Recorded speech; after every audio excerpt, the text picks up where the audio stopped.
Hello students, कैसे हैं आप सब लोग। आई होप आप लोग अच्छे होंगे, अच्छे से पढ़ाई कर रहे होंगे। आज इस वीडियो में बात करेंगे जून आपके लिए कितना इंपॉर्टेंट है। चाहे आप इस साल टारगेट कर रहे हो, जो 12th में हो, जो 11th में आए हैं वो नेक्स्ट ईयर टारगेट करेंगे जेई को, तो कितना क्रूशियल है आपका जून का मंथ। ऑलरेडी 3 डेज निकल चुके हैं आपके लिए, ठीक है। और अब आपको ज़्यादा से ज़्यादा पढ़ाई करनी है और अपना प्रोडक्टिव करना है। और अगर आपने ये जून ऐसे ही निकलने दिया तो यार आप मतलब समझ लो फिर वो चीज़ कवर अप 2 महीने में भी नहीं कर पाओगे। तो ये वीडियो बहुत इंपॉर्टेंट है, वीडियो को बिल्कुल भी स्किप नहीं करना है, सारी चीज़ें पॉइंट वाइज आपको समझनी है। और मैं दोनों को ही अलग अलग बताऊंगा कि यार आपको 11th वाले को क्या करना है और 12th वाले को क्या करना है, ठीक है। तो वीडियो पूरा देखना है। चलिए स्टार्ट करते हैं। सबसे पहले अगर मैं देखूँ जेई का सिलेबस, हमेशा आपकी नज़र सिलेबस पे होनी चाहिए।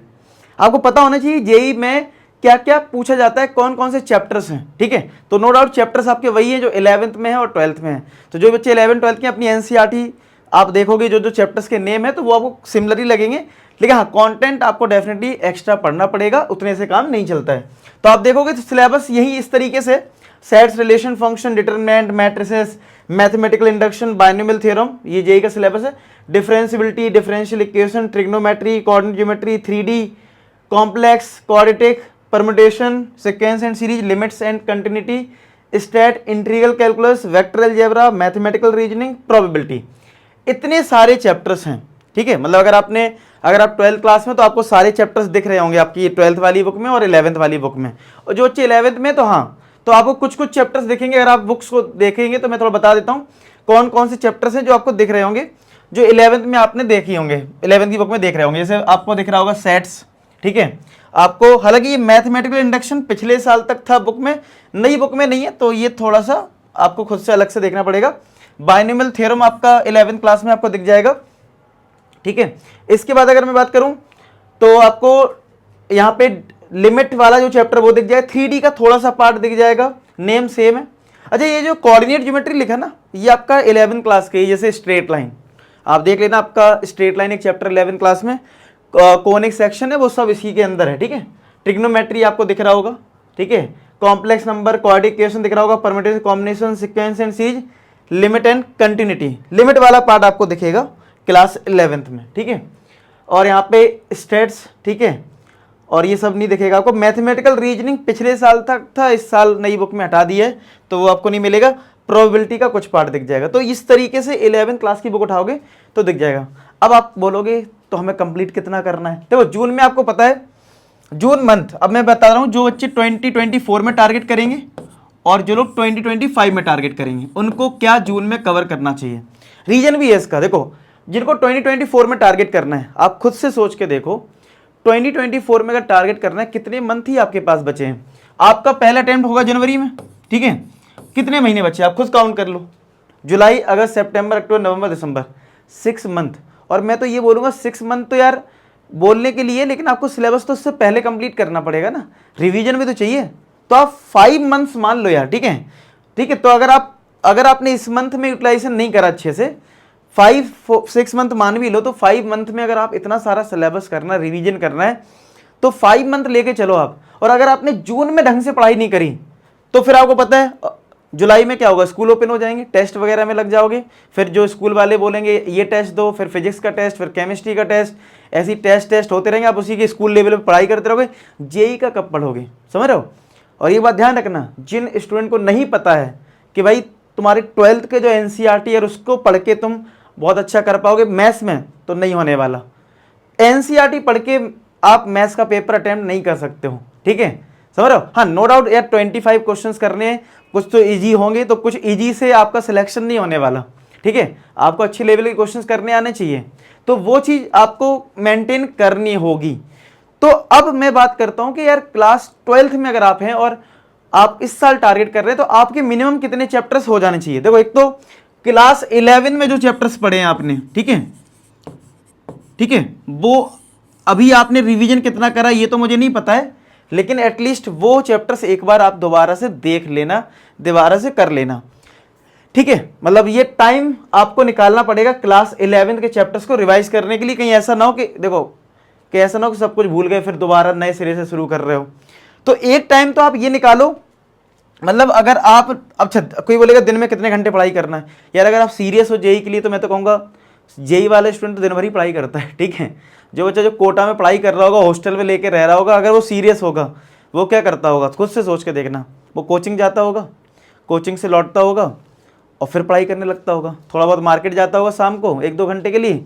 सोचो वो कितने घंटे पढ़ रहा है, समझ रहे हो। कोचिंग अगर वो डेली बेसिस पे भी मानो एक ऑन एन एवरेज 3 आवर्स, ठीक है, अगर वो 3 आवर्स डेली कोचिंग में जा रहा है तो उसके बाद जो 24 आवर्स है ना, तो मान लो 6-7 आवर्स वो सो भी गया तो 10 आवर्स निकाल दो उसके, बच्चे जो 14 आवर्स हैं और 1-2 घंटे निकाल लो, तो भैया वो 10 घंटे तो मिनिमम पढ़ ही रहा है। ये तो जान लो तुम्हारा कॉम्पिटिशन इस लेवल पे है कि वो 10 आवर्स पढ़ रहा हो। तुम लोग रोते हो कि भाई 2 घंटे पढ़ें कि 3 घंटे पढ़ें, समझ रहे हो। तो ये रीजन है, आपने देखा होगा कि सिलेक्शन तो लिमिटेड लोगों का ही होना है। तो एक बहुत बड़ा पार्ट हो जाता है कि आप कितने आवर्स पढ़ाई कर रहे हो, ठीक है, और इफेक्टिव कितने पढ़ रहे हो। ये नहीं सिर्फ कहने के लिए मैं 10 घंटे पढ़ता हूँ, वो कितना इफेक्टिव रहा, कितना प्रोडक्टिव रहा, ये बहुत इंपॉर्टेंट होता है, ठीक है। तो आपको इस चीज़ को समझना है कि यार काउंटिंग मत करो कि यार 1 घंटा पढ़ लिया, किसके लिए पढ़ रहे हो, अपने लिए पढ़ रहे हो ना, किसके लिए पढ़ रहे हो।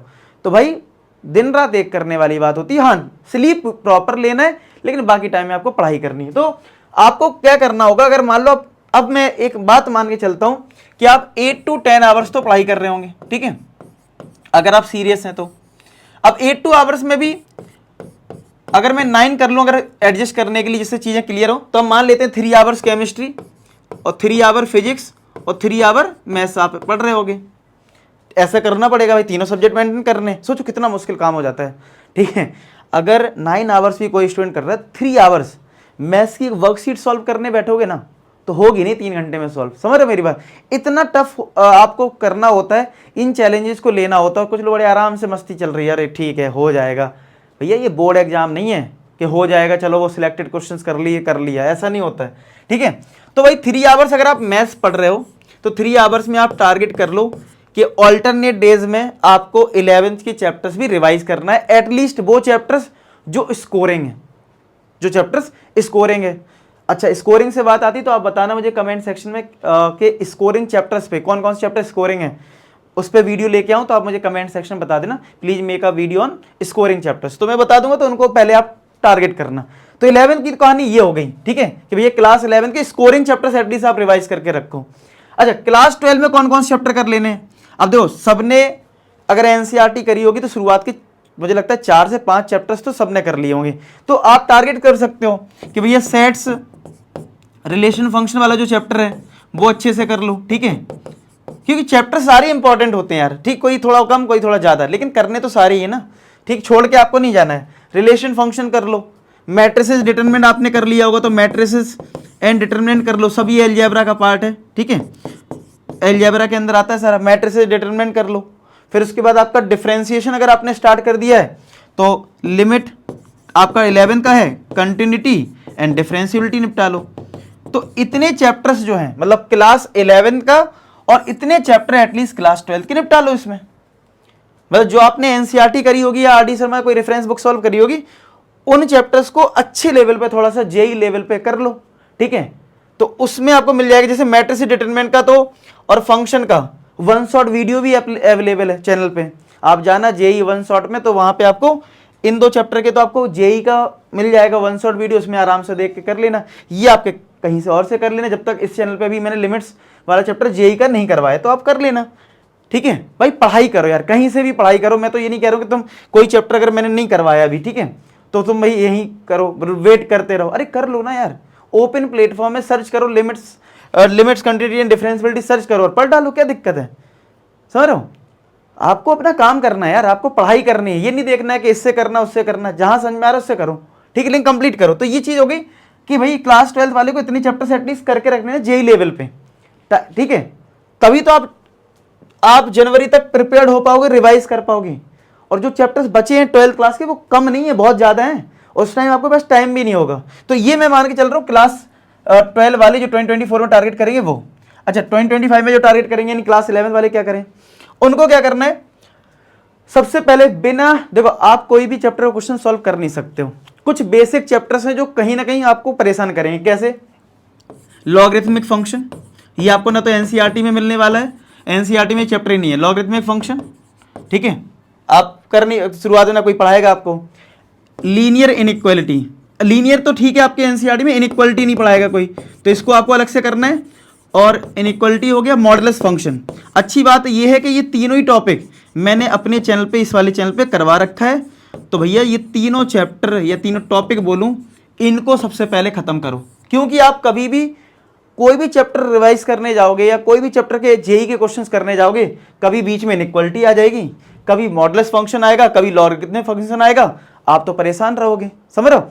तो यार इस वजह से ये पहले निपटाना है। और फिर मैं उम्मीद करता हूं कि क्लास 11 की बुक से पहला चैप्टर सेट्स आपने कर लिया हो, रिलेशन एंड फंक्शन कर लिया होगा, ठीक है, ट्रिग्नोमेट्री थर्ड चैप्टर कर लिया होगा। ये 3 चैप्टर आपने, उम्मीद करता हूं कि इतना तो आपने पढ़ाई कर ही ली होगी। बताना कमेंट सेक्शन में तुमने कितना पढ़ लिया अभी 11th वाले, जितने 11th वाले बच्चे हैं बताना कमेंट सेक्शन में कि तुमने कितना कंप्लीट कर लिया है। तो तुम्हें पहले ये 3 चैप्टर इनके इनकी प्लेलिस्ट आपको मिल जाएगी, देख लेना, ठीक है। थोड़ा मेहनत करनी है आपको, ठीक है, प्लेलिस्ट मिल जाएगी इसकी। तो ये चैप्टर्स कंप्लीट कर लो, उसके बाद अपनी एनसीईआरटी के इनके जेई के क्वेश्चन सॉल्व करो, जेई के पीवाईक्यूज करना शुरू कर दो। देखो तुम्हारा कुछ लेवल बना कि नहीं बना। और अच्छी बात है, ट्रिग्नोमेट्री का मैंने वन शॉट करवा ही रखा है, फंक्शन का भी करवा रखा, सेट्स का भी करवा रखा, तो इनको देख लेना।